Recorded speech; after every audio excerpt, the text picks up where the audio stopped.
Yankee Air Museum is flying high. Project N.P.O talked with Executive Director Kevin Walsh about the museum's past, present, and the blue skies ahead.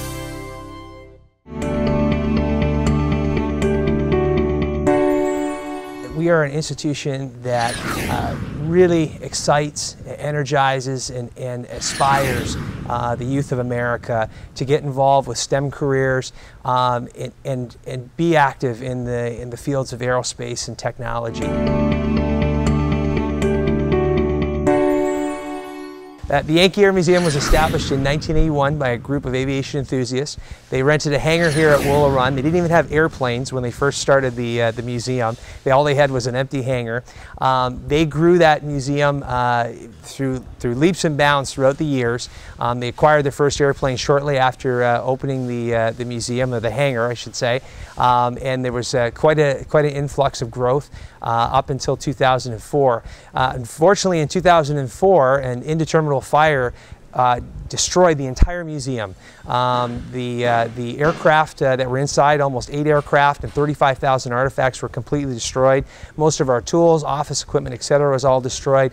They literally pulled the 3 flyable airplanes, the airplanes that we actually give people rides on. They pulled them from this building that was on fire, and were able to save them and a couple of toolboxes, and that's all they were able to save. And from 2004 to 2010, there was no destination point for people to come to the Yankee Air Museum. In 2010, we bought the building that we're standing in today. This is an intermediate step for us, but it came with a destination point for folks to come and see the Yankee Air Museum again and actually be able to tell the story, display the artifacts, and inspire the youth of Southeast Michigan to follow their dreams.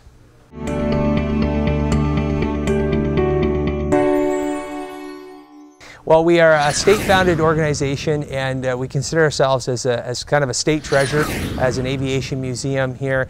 However, as I'd mentioned, the Yankee Air Museum is currently in an intermediate building. We have just saved 144,000 square feet of the former Willow Run bomber plant. This is a plant that built World War II B-24 bombers back in the 40s. Almost just over 8,000 of these airplanes were built here. We saved a portion of the structure to become our new museum. The plans, the storylines, the exhibits that will be in that new museum actually will be of a national level. And the keynote is actually when we open the new facility, the name Yankee Air Museum will no longer be used to reference the museum. It will then be the National Museum of Aviation and Technology at historic Willow Run.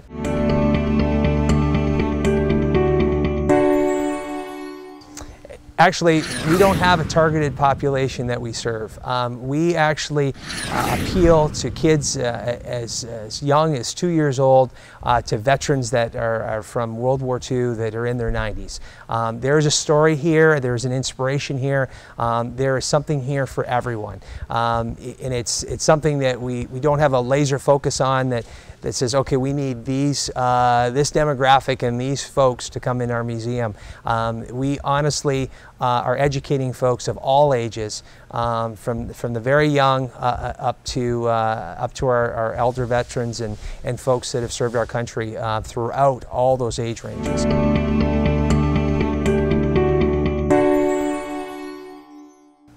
The services are actually quite multifaceted here at the museum. We have everything from public tours, group tours, educational tours. We have private tours, and then of course our educational programming is one of our largest aspects. We have thousands and thousands of kids that come through each and every year here at the museum. And again, most of our educational programming is targeted to STEM and exposing our future leaders to careers that they never thought possible.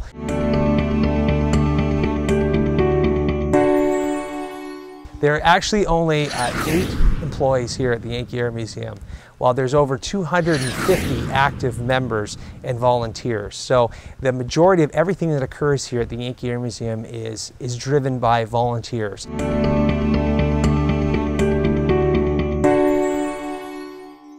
Actually, most of what we do self-funds the museum. We're a museum that, between tours, educational programming, our annual air show that we run, flights on the aircraft, that's where most of our revenue actually comes from, is from those items. We also have well over 2,500 members as a part of our organization, which pay membership dues, another funding source. Obviously, like most museums or cultural institutions, we do have donors, and development funding is there on an annual basis for those that support the museum.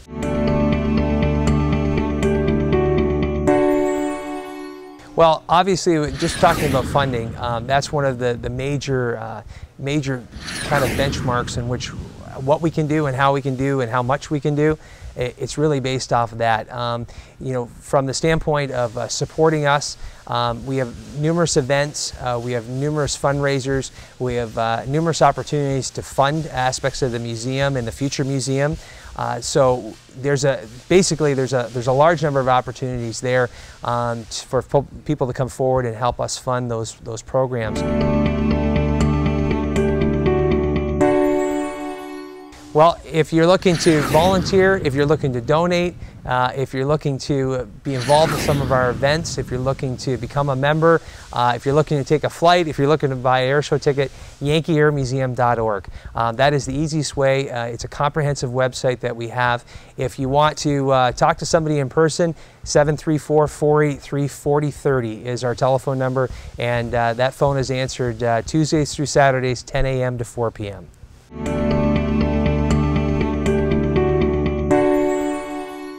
I'd like to share with folks that you don't necessarily have to have a love of aviation to be a part of the Yankee Air Museum or to support the Yankee Air Museum. As I said, it's a cultural institution, and it's an important institution where we capture veteran stories and we make sure that those are not lost, and we honor those who have gave the ultimate sacrifice or that are no longer with us, that have fought for our freedom in our country. And then inspiring the youth of America to pursue careers in STEM. We need folks that from all walks of life, all different skill sets and backgrounds. It's not necessarily, hey, we only have pilots involved with our organization or aircraft maintainers. There's so many different skill sets that we need here at the museum, and I encourage you to contact us, see how you can get involved. Again, YankeeAirMuseum.org, and there's always something that we can have you do here, and we would be most appreciative of any support, whether it's volunteer, monetary, or even anything in the way of in-kind donations to help support our mission.